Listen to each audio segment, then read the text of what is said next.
Ashama harka fuunee akkam jirtanii kabajamtoota fi jaalatamtoota chaayinaa laayyaan to'asallaa jalatti argamtan nagaan koo bakka jirtattis naa qaqqabu baga jiraattanii baga eeggamtanii yoo na eegdanii gaakaa viidiyoo gabaabduu tanaa waa irraa barattu laayik sheer gochuu hin dagatinaa warroonni chaayinaala keenya faaraa taatanii jiraattan immoo sabiskiraabii godhuun maatii keenya ta'aadha. Egaa kana waanan kophaatti waraabifan qabaa meeshaaleen kaa obboleettii kanaa baay'eedha yeroo hundaa nan dubbadha. Hiriyaa gaarii qabaachuun gaariidha. Dhugaa rabbiititti hiriyaatu meeshaa kana bitee fi meeshaa ishii wajjiniin walitti qabiitii naaf galchiif bakka tokkotti jetteetoo hiriyaa ishii bittee fi egaa kaa obboleettiin kun meeshaa baay'eedha kan na biraa qabdu garuu hiriyaan immoo dabalata meeshaa kana itti dabaltee fi isiniin jechuun jaaladhaa. Egaa namni kennaa gaafa namaa kennu ijoo kennaa jechuun waan xiqqaa miti. Kun immoo waan guddaadha. Meeshaa boruu kanarratti immoo ismaartii kan ta'ee fi kwaalitii isaa kan eege namni tokko hiriyaa ofiitii kana baasee akkatti bite jechuun dhugaa dubbachuuf ana biratti garuu guddaadha. Tarii akka salphaatitti ilaaluu dandeessu wanti salphaatillee hin jiru. Haa ta'u malee yeroo tokko tokko kennaa yoo jennu baratamaa ta'ee abbaan manaa haadha manaatii kennaa firri kennaa kanarraa kan ka'ee akka baratamaatti illee ilaaluu dandeenya garuu haa ta'u malee namni tokko hammam akka keessaa si qabu filirraa kan ka'eedha kan kennaa si kennu. Ani dhugaa isin jedha kennaa baay'een kabaja. Maaliif oggaa waa namaaf kennu akkamiin keessa kooti namaaf kenna waan ta'eefidha kanarratti hundaa'ee kanattan akkasitti ilaala. Egaa meeshaan kuni meeshaa baay'ee bareedu beektu rakabootiin kun rakabootii Dubaayii. Akkasuma kan gatii qaalii kan ta'eedha.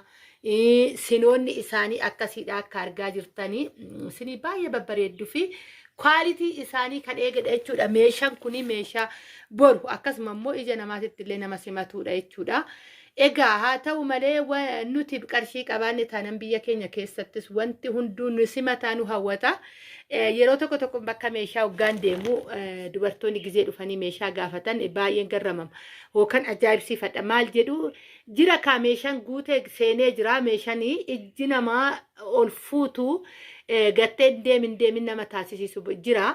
Egaa ka humni keenya immoo agasuma gaha malee jedhu goggaan meeshaa bitu achi ani kaa bakka meeshaa nan tura namoonni bituu jiru namoonni gaafatanii immoo dadhabanii deemu jiru waan ta'eef iyyuu meeshaan amma egaa kana yeroo baay'ee meeshaa ka biyya keenyatti kalee caalaa har'a sirrittiidha kan seenu kalee waan jedhu immoo guyyaa har'aa kan jechuun yoo ta'e oggoota darban irratti oggoota baranaa immoo meeshaa akka barbaannetti seenaa jiru. Isiniin jechuun jaaladhaa. Egaa maal qabaa jechuu dandeessu kuni saarbisii hin qabu rakabootiin kuni tarii saarbisii qaba soo jettan koomentii jalatti naa barreessadha. Bakka dambanyoota kiyya jedhame meeshaa Dubaay irra warra seensisan bakka baay'een deemetoo laalee hin seenu ani yeroo lammataa tan bite kana qofaa miti jechuudha. Viidiyoo koo jalatti hoggaa laaltanii yeroo tokko viidiyoon hin baa yeroo tokko viidiyoo yeroo dhokatu qabaa garuu malee gallakkiseen ture ayyaana gannaatiif meeshaa kana akkasumatti guutuu isaa kara Itaayyaasitti ergeen ture. Egaa ka har'a ammoo kana obboleettiin kun kennaa hiriyaa ofiitii kennites qabadheen dhufee maal qabaa kunu asitti kan inni qabu kan kasalaa fuunee asitti hixaanarra goonuu yoo barbaanne kan akkatti irraa fuunetii akkatti kasalaa asirra gorannee kaanee asirra goona. Isiniin jedha akka argaa jirtan kana tuni qabduudha. Garuu immoo ashaashaalamaa dhufe yeroo darbee akkatti kan qubaa walitti qabataniidha. Amma immoo kan qiccuu taatee dhufte jechuudha. Kanuma kaa yeroo baay'ee ashaashaaluu jechuun warshaanis ta'e wantoonni hojjetamu hundiyyuu meeshaa ashaashaalanii gaafa fidanii egaa kana fakkaataa isiniin jechuun jaaladhaa. Egaa kaameeraa kiyyatu iyyuu boota waraabbii kiyya kaameeraa koon jedhu tiraatii kaameeraa son ta'in aduutu ba'aa jira. Egaa hamma gannaa garuu nu biratti baay'ee aduun ba'aa jira malee warqaamman xiqqoo damsas isinitti hoo jedhee miti akka kana argaa jirtan kanaadha jechuudha. Kana gaaddisatu ga'ee waan ta'eefidha. Haala kana fakkaata rakabootinis guutummaan isaa isa kan ixaanni itti aaru kana yookaan immoo macaashaa ixaanaa kan jennu kanaadha. Gooldiin yookaan warqaamman isaa jechuudha. Hoggaa argitanii raattan kun kan sukkaaraati sirriitti itti qabeen isinitti argisiisa. Maankaa qaba baay'ee kaa bareedina isaa akka argaa jirtanidha.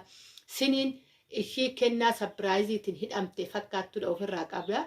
egaa sinii obboleettii kanaa sinii anillee bite baay'ee babbareedoon jiru qayyaree tan bitee fi kennaa obboleettii kanaatiin akka waliif fakkaannee kan jabanaan irra taa'u argitu kaffitaasaa guddaasaa kan ammoo rakabootii kana yeroo baay'ee mana aartiiwwan ittan argaa baay'ee bareeda asumaan osoon hin dubbatin kana hin darbine namni kamuu gaafa minxaafii mataa isaa qaba minxaafii mana aartiitti ka viidiyoo hoggaan laalu yeroo baay'ee minxaafii adii jalaadhaaf hamaa yookaan isa kan rifeensa qabu obboleettii kanas akka barbaachisu beekaa egaa keessanis ishiitti dubbadhu isin immoo barachuu qabdan jedheetanii ani kuni kan daa'imti koo irratti taphattee yookaan qubee irraa barattu irra godheetananidha kanan waraabe garuu mooyyuu minxaafii isaa jira minxaafii mataa isaa barbaada hoo kana jedhu immoo wajjin gurgurama jechuu kooti miti na hubadhaa yeroo baay'ee viidiyoo hin finnu yookaan immoo akkas jette jedhamuutu ta'a haa ta'u malee ani kanan isin galateeffadhu maamiltoonni koo kan hordoftoonni koo